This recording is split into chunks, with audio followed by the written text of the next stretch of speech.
Have you ever heard the dragon speak? Yes, you have. Every time someone came with you with gossip, with evil, with slander, with tearing down, with bitterness, with you're faced with the dragon. I'm not saying them, but the spirit of the serpent is using them on. Listen, so they can't, well, use Peter. Yes, he could even use good people. And what is happening from heaven's eyes, the enemy is using it for evil, but heaven is testing you and watching you. Okay, we're watching you. So when you are doing that, just remember heaven's watching. How are you responding to that gossip? How are you responding to that?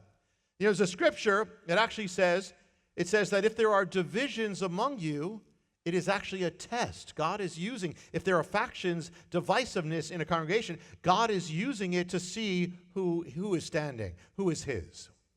Every time you have the choice, when someone evil comes, number one, to listen to it. I mean, number one, to repeat it, that's the worst, you know, to listen to it, or to oppose it. That's the only thing that's good. It's not enough to just say nothing.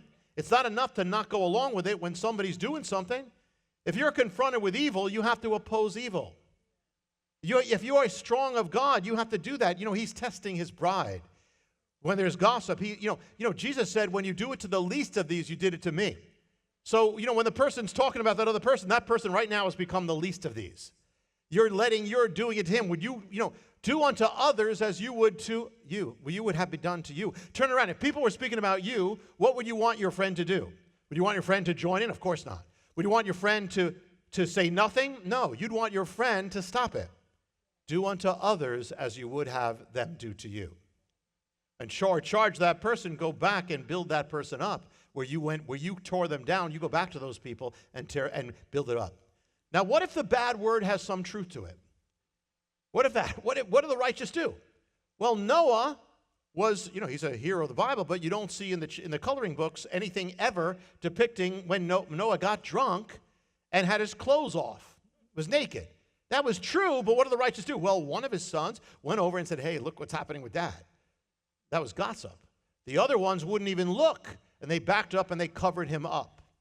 The righteous, yes, some people say, well, you have to expose it. Well, yeah, we're going to expose evil and expose evil doctrines, but you need to show mercy to those who are stuck or trapped or fallen, for the pure in heart.